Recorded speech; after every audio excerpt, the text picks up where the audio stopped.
I think a good character introduction can be boiled down to CGI. Core. Do we understand who the character is at their core, or at least get a good idea at it? Goal. Are their goals established well, or at the very least, do we have a rough idea on what they could be? And investment and or impression. Good or bad, is the character making an impression on you for you to be further interested in what they contribute to the story? While you don't need all three of these to have a great character introduction, especially if one's goals are meant to be a mystery, for example, having at least two well-established ones is what I would find to be a good character introduction. In this, hopefully mini-series, I will apply this to the main players of Arcane. Keep in mind, we will not be going through the character's full debut episode, rather their first 1 to 2 scenes, as these are the scenes that are supposed to be the hook to get us interested. Going by order of appearance, let's start with Vi, Powder and Vanda. We're almost there. Vi's core is Protector. This is the first thing established about her character, guiding her sister through the aftermath of the bridge riot, making sure her eyes are covered and putting herself in front of Powder once they're approached by Vanda. It's clear that, while Vi is the strongest between her and Powder, she's still presented to have limits and be openly emotional, such as when she sees her mother's body when the dust settles. The opening ends with Vi looking back on the Enforcers and Piltover with a look of revenge on her face. Whatever goal Vi has in the future, this moment will forever remain the driving force for it. Fast forward to Vi's reintroduction in the opening of the heist, and this core is still present, with her saving Powder just as she's about to fall. What's more is that she's established as a leader. The opening shot and her overall positioning in the group has her ahead of everyone else. With the opening shot of Vi coming to focus on what seems to be Powder's point of view, with shining light behind her, connotating that for Powder, she's someone to aspire to. Also, let's take note of her opening lines here. We're almost there. They are encouraging, meant to raise the morale of everyone behind her, again, more so Powder.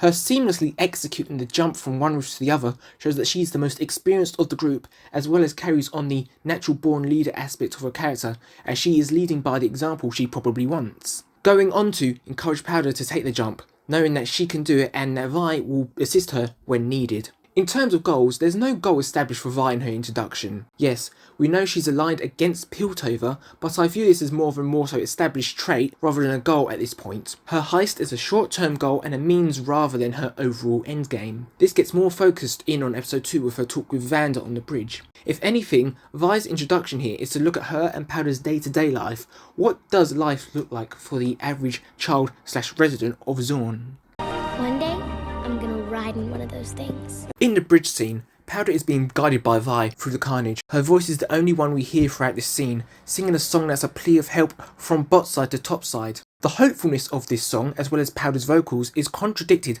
by the harsh reality of the situation around them, with Piltover burning the olive branch as opposed to extending one. When she sees dead bodies and the Enforcers, we see and hear the static that is associated with the fracturing mental psyche of Jinx as opposed to Powder, signifying that this event was, or at the very least, the start of Powder's mental health problems. Powder doesn't react much to the death of her mother until Vi breaks down, showing how Powder's emotional reaction is dependent on how well Vi is holding up. If Vi is calm, so is Powder. If Vi stays strong, so does Powder. In the heist scene, as opposed to Vi in the opening of the heist, Powder is set at the back of the group. Aside from the initial climb, where she's sandwiched in between more capable members of the group, this is her first big mission. She's behind everyone in the metaphorical and literal sense of the term. While Powder shows her potential to be one of the group here, she still has a long way to go, with her sister having to save her from falling off the roof, enforcing Vi's Protect core, as well as Powder's core, which I would say at this point is dependency. While every character has someone they do depend on, I think Jinx/Powder is the character that best personifies this, especially when it's contrasted with what happens when Powder does go off and make decisions for herself. Chaos is only so far behind. Inexperience aside, her first lines show how she has aspirations. One day, I'm gonna ride in one of those things. Not only that, but using something as declarative as I'm gonna instead of something more wishful as I wanna shows how determined and optimistic Powder is about the future, no matter how realistic one might think it is. It should be said at this point, especially with the children teen characters in this part of the show, alongside the show being a character-driven story, the goals of the characters take a backseat in the introductions and are established later on in the show.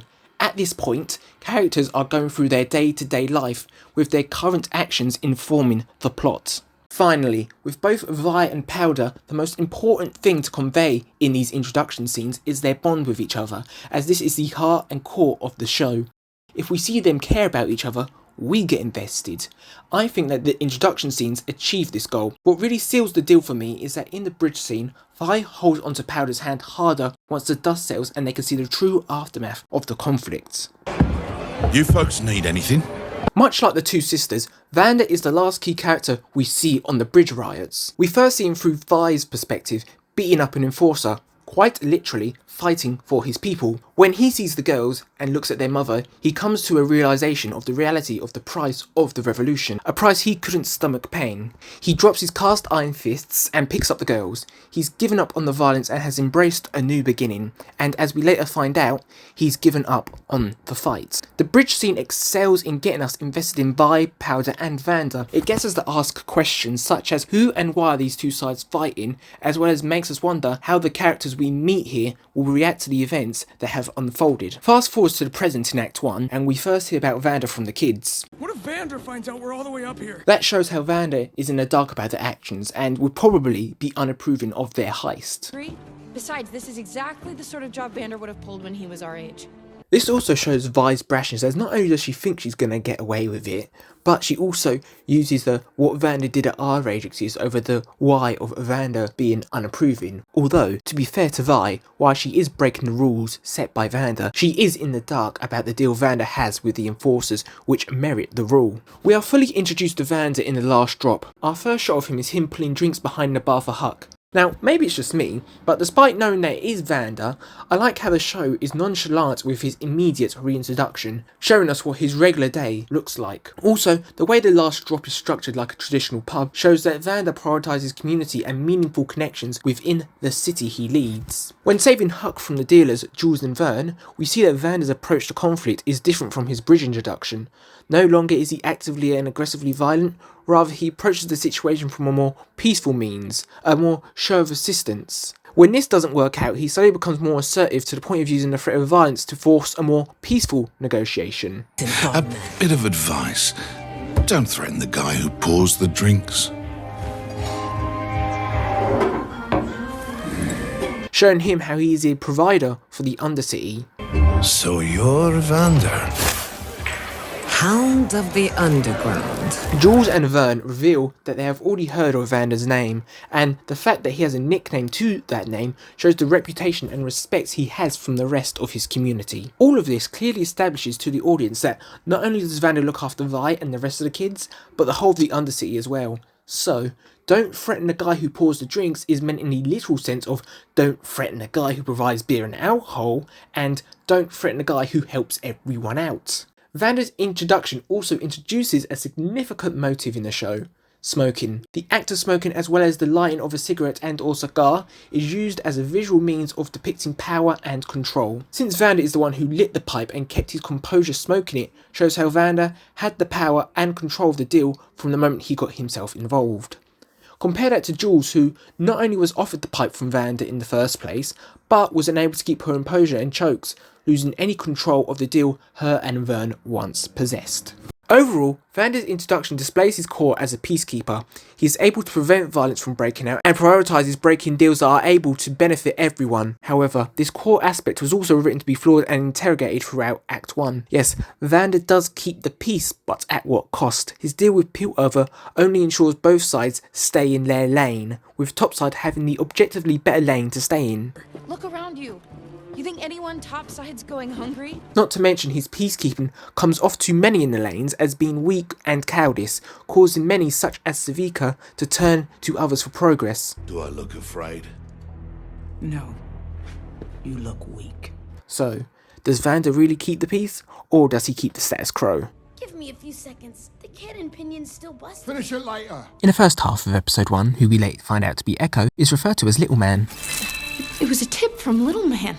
Little man? Not only is this indicative of Arcane's use of the third person introduction, but prompts the question, who is Little Man, thus making us try to form a mental image of the potential character. Perhaps Little Man is an ironic code name, i.e. Little Man isn't actually little, but quite the opposite. This is a crackpot theory of mine, but I feel like the writers wanted to do a little quick bait and switch, making us think that Benzo was Little Man. Beforehand, Powder gives up Little Man as the informant for the heist. Since he doesn't press further, it's clear that Vander knows who Little Man is. Vander goes on to say how he's going to have a chat with Little Man.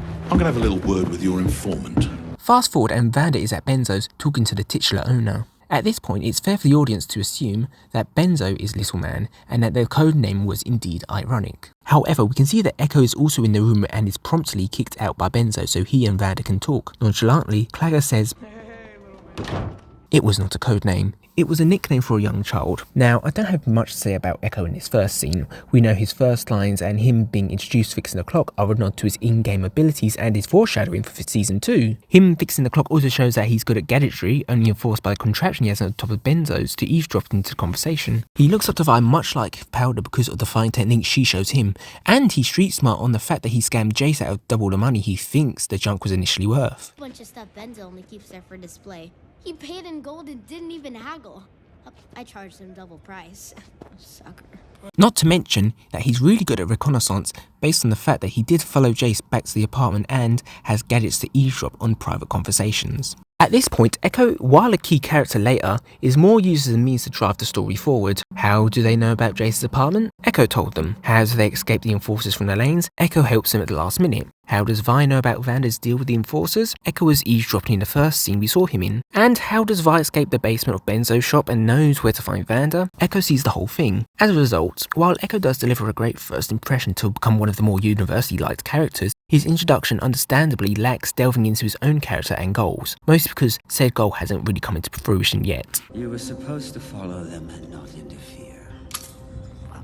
I'm going to do these at the same time because in their first scenes at the end of episode 1 shows them in a kind of same light, and their scenes in episode 2 only exist to reinforce our first impressions. Whilst not named, Vander indirectly calls Silco worse than the enforcers whilst tensing his right arm, giving audiences the information that there are other and worse nefarious forces than the enforcers out there, with our point of references at this point of the enforcers being from the opening and markers as just a few moments later. The close-up and tensing of the arm signifies that whoever Vander is referring to, he has a more personal connection to them. We are first introduced to Silco chastising Deckard, who bit off more than he can chew on his mission, immediately highlighting Silco as the mastermind. What's more is that this scene is made to parallel the talk Vander had with Vi earlier in the pilot, where Vander was stern yet fair with Vi, explaining her shortcomings to her. Silco is cold and distant, getting his goons to rough up Deckard in a chair. Where Vander advises Vi to lay low for a while and trusts her to do so, Silco tasks his goons to keep Deckard off the streets. Vander inspires trust from his kids, while Silco inspires fear. He's also established as an opportunist who can adapt on the fly, as when Silco finds out that Vander's children were the ones responsible for the explosion in Piltover, he takes the opportunity to enact his plan sooner than expected. Following up from Deckard, we see that Silco and the Doctor are testing a new concoction.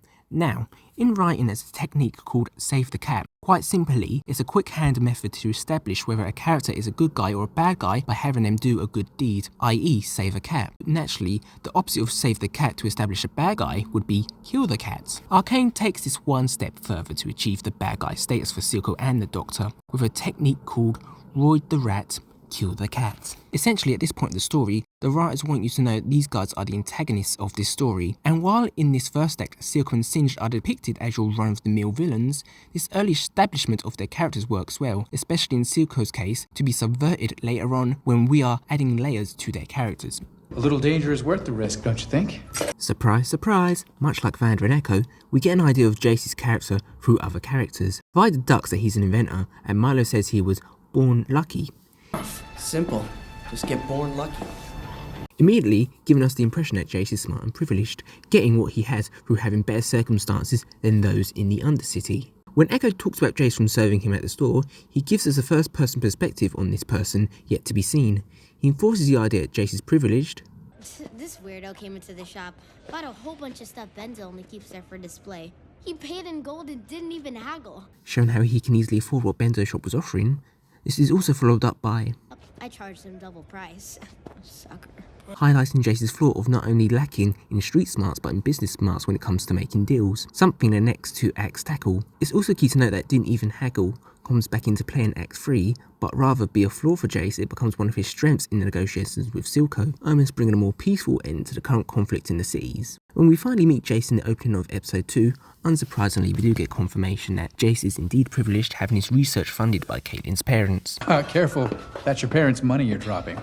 Despite this, we are also given some new information. His opening lines give us his belief that his work is worth any risks, enforced by the next scene when we discover that Jace's experiments on magic are illegal in Piltover. Jace's introduction also gives us a flashback into the moment that kickstarted his dream of bringing magic to the world, showing how magic saved his life. It's this act of kindness executed by magic that Jace wants to replicate and share his joy with. What's more, showing that this was an event from his childhood informs the audience of his pure and well-meaning intentions, as children and childhood are commonly symbolic of simplicity, purity and wonder. You really went to the Undercity to get these?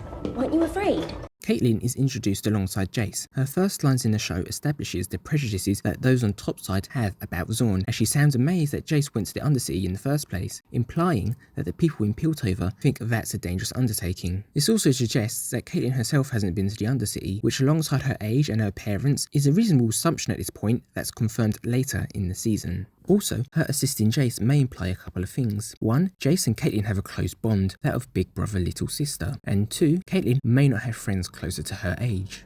Since we don't get much of Caitlin in this opening scene of episode 2, I'm going to add her next short scene which introduces her parents. The opening shot is a wide shot of the foyer's dual staircase, lined with gold. The family portrait and family crest centered immediately reinforces the notion that Caitlin comes from a rich family, as family portraits are synonymous with being high class and rich. I also like the creative choice of introducing the Kierman family through their portrait, with the camera cut into each family member as each member speaks. How Caitlin's parents react to the explosion also informs how Caitlin is. Cassandra is depicted to be the more practical of the two, and she's the one who's not only defending Jace, but goes on to say how since they're the ones supporting Jace's research, they are obligated to bat for him. Also note, as of this point, we don't know that Cassandra is on the council, so this could just be Cassandra showing up for Jace in his time of need. Whereas, Tobias is understandably so, more emotionally invested in this ordeal, since he believes that the explosion nearly killed his daughter, and Jace is responsible for it. Caitlin seems to take a mix of the two approaches. Of course, her friendship with Jace leads Caitlin to help him. Also, because she was there, she sees helping Jace as practical, as she knows it wasn't, at least directly, Jace's fault that the explosion happened because he was robbed. Also, because we can hear Caitlin screaming for Jace, we know she wasn't hurt in the explosion, whereas Jace was knocked unconscious. Regardless, Kate being focused on helping Jace establishes her core as being a helper. This point also adds another possible reason as to why Caitlin was with Jace in the opening, because Caitlin sees Jace's research and goal as a genuine desire to help people. By extension of helping Jace, she's doing an, albeit small part, in helping others. What this also provides for the future is how/will Caitlin grow up to be, because yes, while Caitlin does have a genuine desire to help people, she's grown up in a city and society that presses another. How will Caitlin turn out post Act 1? Guess we'll have to tune in and find out. Hey, be careful with that, please. I believe someone should have said that earlier. Victor's first lines are that of deadpan humour. Since these are the first lines we hear from Victor, and we don't know who he is as a character, one could assume that Victor is being patronising towards Jace. While this still could be the case, as we later find out, this just seems to be his sense of humour. Another key thing to notice about Victor in his introduction is that he uses a cane. While this doesn't take any central focus in Act 1, aside from the comment from Victor himself later on, naturally one would be curious about the story behind it. Was he born with a disability, or was his disability later acquired in life? Victor goes on to explain how he's here not necessarily out of his own volition, but rather as an assistant on behalf of the Dean of the Academy, who we later find out to be Heimerdinger. This establishes a key part of Victor's character, in that he's always second fiddle to someone or something else. He's Heimerdinger's assistant in Act 1. Despite being partners with Jace throughout the rest of Season 1, whether he cares about it or not, Victor's contributions to the public are glossed over for Jace, the man of progress Talis. On that note, despite their shared desire to do good with Hextech, Victor and Jace's intentions played second fiddle to what the council wanted Hextech for. And what about the council? We stabilized the crystal like they asked. Built the hex gates like they asked. It's our turn to decide the future of Hextech. Going ahead to later acts and maybe even Season 2, one could interpret Victor's story and him fully merging with the Hex Core, which also wasn't his choice, as Victor playing second fiddle to the Hex Core, as when Victor initially goes to try and destroy it, he can't and the Hex Core ends up attacking him. And if you want to stretch this idea out even further, you could also say that Victor was second fiddle from birth, being born in Zorn, which plays second fiddle to Piltover. On that note, we don't really know nothing else about Victor in his first scene. Even his own name isn't mentioned until Jace asks him later in the episode. I don't even know your name. It's Victor. This only adds to his characterization and the idea that he's second fiddle in every aspect of his life. This introduction scene also serves a purpose to create unease about Victor. While he is carrying out his duties on behalf of Heimerdinger, Victor's first act on the show is to have Jace arrested to await trial for his experiments, regardless of how much fault Jace had to play in the incident in the first place. Victor, although his goals get flipped later in the episode, is immediately placed in an antagonistic light, as he has placed a roadblock in our protagonist's way that Jace must find a way to overcome. As a result of this being his introduction, this causes many viewers to at first be skeptical of Victor, especially since Victor wasn't interested in Jace's research until the possibility of magic was on the table. And in the first time he takes a verbal interest in Jace's research, he takes Jace's book when Heimer says, "Magic is far too dangerous." Is Victor just buttering up Jace to use him later, or does Victor have genuine desires to see this discovery do good in the world? While this question gets answered in the next act, keep in mind we had to wait a week for this question to be answered. Imprisonment. What a curious principle. We confine the physical body, yet the mind is still free. I do love a good conundrum.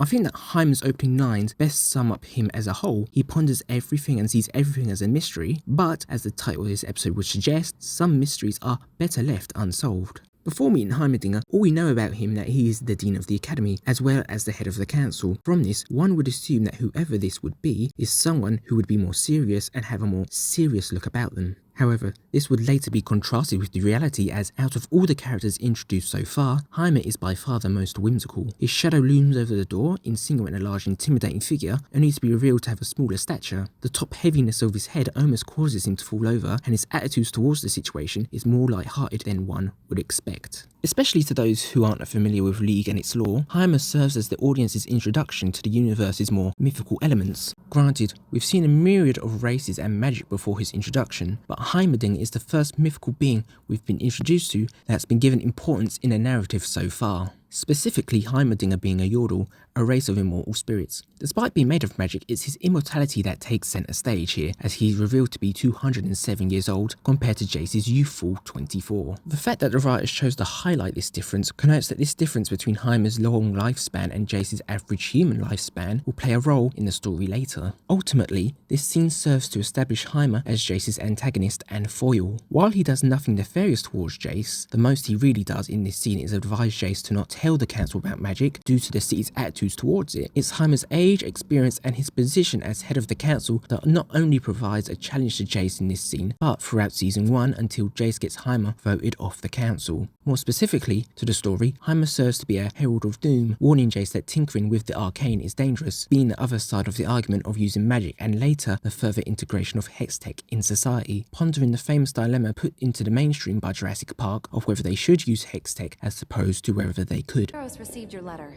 They insist business is steady. Steady is stagnant, Allura. In Mel's introduction scene, the setting we are introduced to of Mel's office has a few interesting details that tell us about Mel's character. We open on a close-up of the window that portrays the crest of the Medada family with light shining from behind. As it cuts to a wider shot of the room, we see that, much like the foyer of the Kierman household, the crest is central in this room. Alongside the light that spills behind it, the scope of the family crest invokes the idea of the guiding light, such as the North Star, insinuating that family, or at the very least her family's values, are a guiding light for Mel, or Mel herself is some sort of guide in this society, later enforced when we discover that she's on the council. What we can also see from this wide shot is that there are some features in this room that aren't typically Piltover aesthetic. In the forefront of the room, we can see grey stones that are painted red at their bottoms, which also make up the legs that hold up the table Mel works from. What's more, on either side of the family crest, we can see a mural of soldiers going into battle. From this, we can take away two things. One, this is a reference, or at this point of the story, foreshadowing Mel's Noxian heritage, as these sorts of aesthetics, with the red and grey colouring, and the armour the soldiers are wearing on the mural are Noxian. And two, all of this makes our office invoke the feeling of a battlefield. in a way making this her war room. While she isn't doing any physical war with other members of the council, she is still doing battle on her own front, playing the political game, one we soon find out that she is a master of. Onto the scene itself, it opens on Mel talking business with her assistant Alora, whilst her other unnamed assistant, let's call him Jeb, is picking out something in a box. Despite having a steady business going on for herself, one in which we find out has made her the richest person in Piltover, this isn't enough for her, as not only does she see being steady as stagnant, but while she's the richest person in Piltover, she is the, as she calls it, Horus Madara. Not only does this lamentation reveal to us that she's more concerned about how she's perceived by her family than she is of being perceived by Piltover, showing us how she prioritises her family over the city, but could also give us the impression to viewers that she might be a bit greedy, as despite being the richest person in Piltover, she wants more. Mel mentions how she wants something revolutionary, something to put Piltover on the map. While this enforces the idea that Mel is greedy, the vagueness of these statements also give Mel an aura of mystery. Sure, we know that she has big ambitions, but this doesn't, at least explicitly, tell us how it's going to be achieved or why she's aiming for this. Until her mother comes into the picture, we don't really know what Mel's goals or true intentions are. It's this lack of explicit goal in her introduction and onward that makes her an interesting character. What sums up Mel perfectly is that at the end of her introduction scene, she picks out one of the objects Jeb has provided for her, only for Jeb to reveal that it's a child's toy. The way Mel delivers her good line clues the audience into the fact that she has a plan in mind, we just don't know it yet. It's not until the trials scene that we see that it was to win over the favour of Hoskell, a favour in which ultimately turns the tide in deciding Jace's fate. While we don't know what Mel's true intentions are, it is this intrigue and her established cunning that makes her an interesting character from the get-go, as we begin to think about her intentions and whether what she is or will be doing on screen has any ulterior motives. Hi. Now, I was considering doing a character reintroduction bit afterwards to see how characters are reintroduced to us post 7-year time skip, but given how different the character Jinx is compared to Powder, I think this wants a segment here. At first, we don't immediately see Jinx. When the firelights enter the hull of the ship, we see that she's hiding in the shadows and making quick movements to set off her traps. Especially when she swings from the ceiling and we see the swing with Boom painted on it, it gives us the idea that she loves to play and toy with people. Whoever Powder has grown up to be, she's become a trickster and evidently more confident. We also see that she has a reputation, as once the trap is set and the hatch closes, we see a monkey head sprayed on top of it, with one of the firelights noting that she's here, like they know exactly who this is. I quickly want to sidetrack and bring attention to the use of the monkey head. Quite simply, on top of her use of graffiti in general, the monkey head specifically acts as Jinx's calling card. I only really want to bring this up as back in my day of watching season 1 reaction videos and everyone was getting to the part of season 1 episode 3 where Vi sees a broken monkey head, most people would say, oh, she knows Jinx did it, when later we know that Vi didn't even think Powder was capable of making the bomb this effective. Vi, it worked! Did you see me? My monkey bomb finally worked! You did this?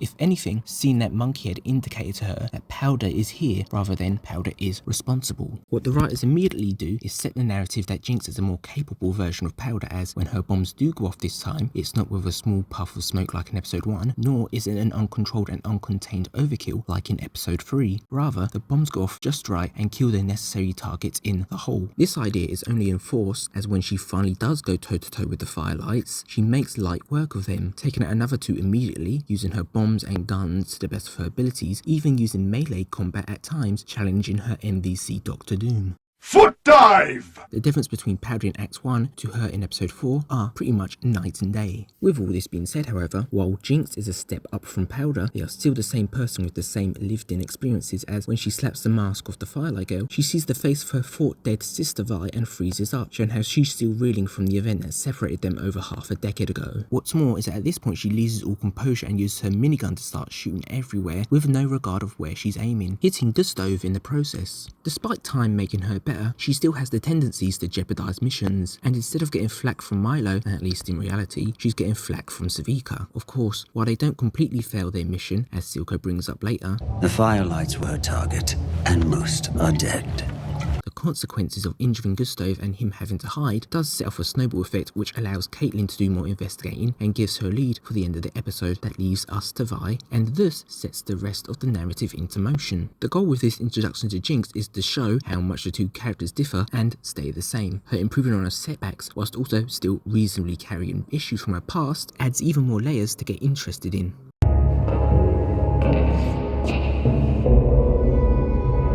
When I was 10, your grandfather brought me to the aftermath of the Battle of Hildenheim. Ambessa is the last key player introduced in Arcane, making her debut in episode 8 out of the 9 in season 1. One of the clear goals with Ambessa's character's introduction is to establish how different she is from her daughter Mel. At this point in the story, we've seen many sides to Mel's character by now. However, one thing remains unclear. What exactly is Mel's endgame and why? We know she's grooming Jace for something, and her family has been mentioned / referenced numerous times, specifically how she's been falling short of their standards in spite of her position in Piltover. What this introduction scene has to do is clue us in as to why Mel would fall short of her family's expectations. And it's not until Mel's backstory and Ambessa's introduction that we finally make some sense of Mel. The scene opens with Mel in a throne room in the aftermath of a battle, in which Ambessa's side is victorious. Ambessa goes on to recall a story from her childhood where she used to retrieve blades for gold. Of course, this wasn't a chore / game, rather a lesson. One to know and be desensitized to death and the fallen. Of course, League fans know this is an average day in Noxus and Noxian culture. To Arcane only fans, this is a big revelation to Mel's character, knowing that she comes from a family of warmongers, and where Mel has been established as cunning and knowing how to turn people to her side. Ambessa in her introduction is more practical. What sums this up perfectly is Ambessa's worldview of the fox and the wolf. To be a fox is to be cunning and use guile to achieve your goals, whilst being the wolf is to be tenacious, decisive and show no mercy to your enemy. Ambessa's lesson to a young Mel is that she needs to be both the fox and the wolf to survive in this world. The task for Mel at hand is whether she can kill or give orders to kill this girl she's just met. Here establishes one of the crucial differences between Mel and her mother, where Mel is more merciful in her decision, seeing mercy as an opportunity to instill loyalty by making them look fair, using that word very loosely. Ambessa is more ruthless and militant, seeing the girl as a potential symbol of revolution in the future. She wants to quash this early before anything else happens. Also, the death would act as a potential deterrent to would-be rebels. Of course, Mel fails at this lesson, informing us on what it meant for Mel to fall short of Medard's values. What's more is that throughout this interaction, it's revealed that Ambessa has another child who's Mel's older brother Kino. While Mel looks up to her brother, reciting a lesson about war being a failure of statecraft, Ambessa scoffs at this notion, saying how Kino fancies himself a fox among the wolves. While giving credit for his cunningness and guile, Ambessa also implies that Kino doesn't live up to true Medard's standards because he is more interested in only being the fox. One more obvious thing that I haven't mentioned about this introduction up until now is that throughout this scene, Ambessa's face is shrouded in darkness, only being revealed once she arrives in Piltover. The obvious answer is this choice was made to keep her identity a mystery up until the writers wanted to show us her face. However, I think we can take this interpretation a step further. In her scene with Jace in the bathhouse, Ambessa has her face covered and recites the philosophy of General Parlek, in which the general would meet his enemies blindfolded, wanting to meet the mind rather than the body. Applying this logic to her introduction, the writers remove her body from the flashback, removing the distraction of a new character and character design, only giving us her mindset, ideals and actions to focus on. You could also interpret this as Mel being more intimidated by her mother's mentality rather than her huge imposing figure.